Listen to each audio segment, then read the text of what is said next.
What's up, everybody? This is Big D for the Freedom for You and Me channel. Thank you for joining me. Today is November 24th, 2009. I want to welcome everyone back, and new subscribers, old subscribers, everyone else. Thank you so much for your support, and let's delve right into it and get the business here. Housing, one thing that's just bothering me here, and I want you guys to understand what's going on with the market, with the housing market especially. The 10 and a half or 10.3% increase in home sales. Yay, everything's better, everything's perfect. Look at this. This is a great upswing. This is a great uptick. It's all bullshit. So here's what's going on with that.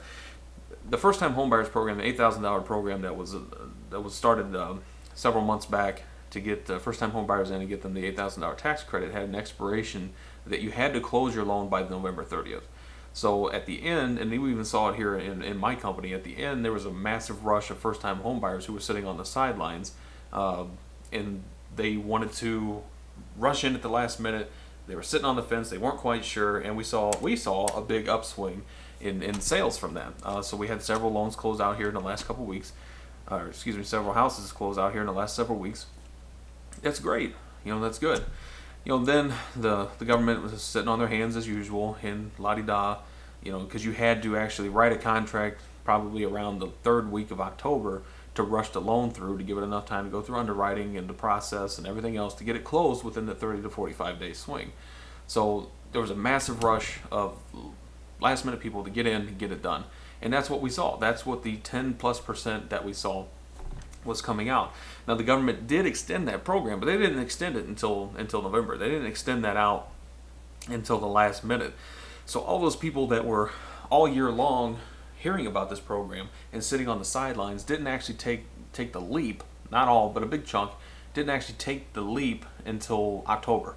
And when those October sales close in November, voila, there you go.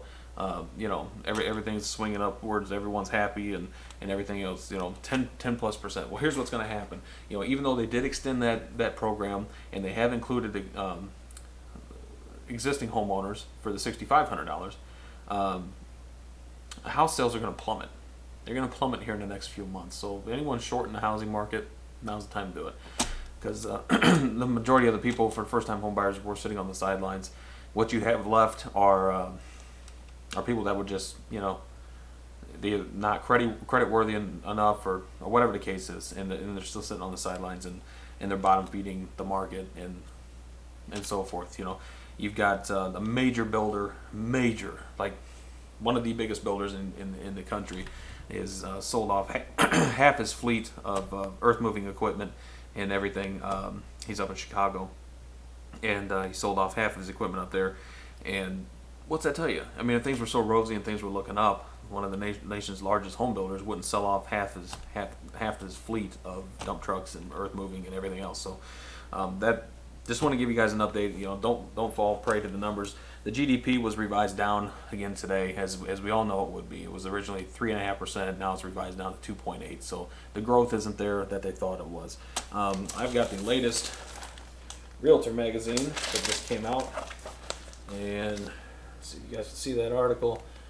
The future of commercial demand, and what they're saying in here is they've gone to the big boys around the country and said, what's it going to take, where are we at, what's coming up for commercial real estate, what's going to be happening with everything that's out there. And they're saying that maybe,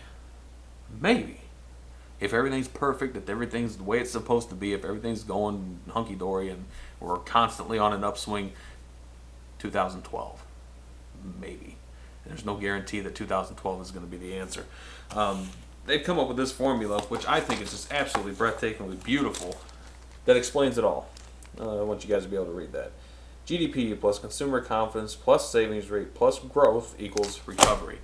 All of these numbers are in the shit. All of them. And none of them are getting better.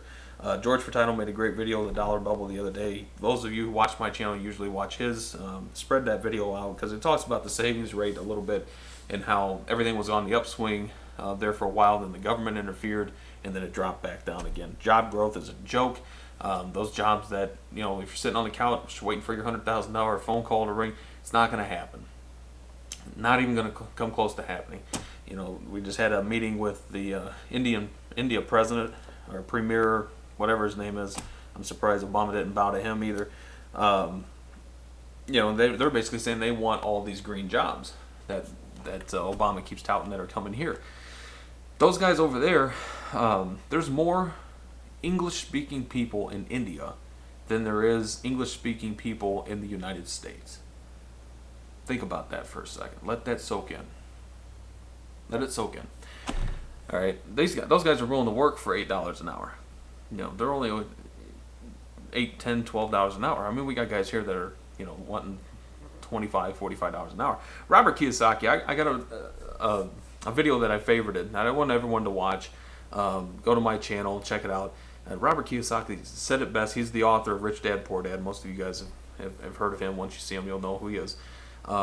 He said it perfectly when he said that the labor will follow the cheapest wage.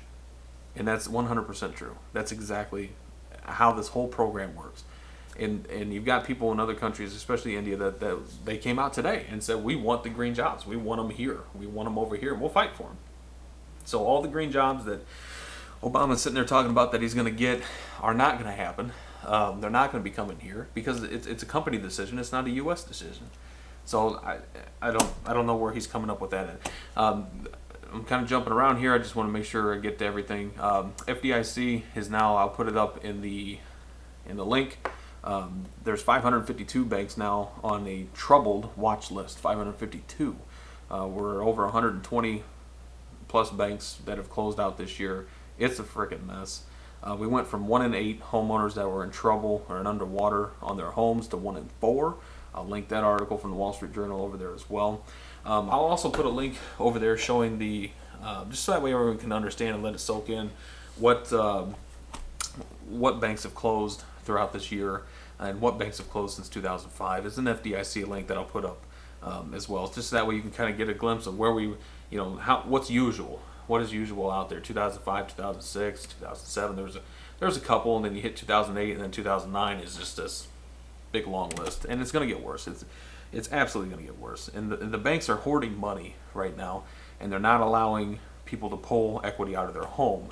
And it's your home. 99% of the people, that's where their money is tied into, is their own personal residence.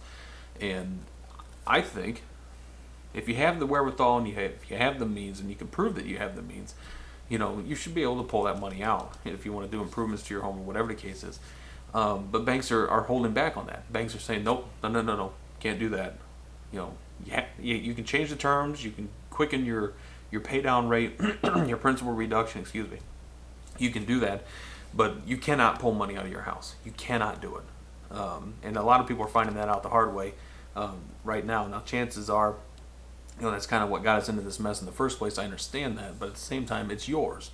It's your money, and you can do with it what you want. I mean, it's kind of a tricky spot. It kind of puts you in a bad position where if you need to get money out of your house for whatever means, legitimate means, of course, but the banks are just saying absolutely not. One thing that I did, and I want to share this with especially the younger people or anybody out there, how I got started. I bought a duplex when I was 18. I lived in one half, and I had a tenant in the other half. I had a 4-bedroom, 2-bath apartment. It was great. They had a 3-bedroom, 1-bath. And they were paying enough money for me to cover my mortgage, my taxes, my insurance, and part of the water bill. And so when I was a cook for 6.5 years before I got into the whole real estate deal. I was actually able to, my wife and I, my wife now, we were actually to bank everything that we had.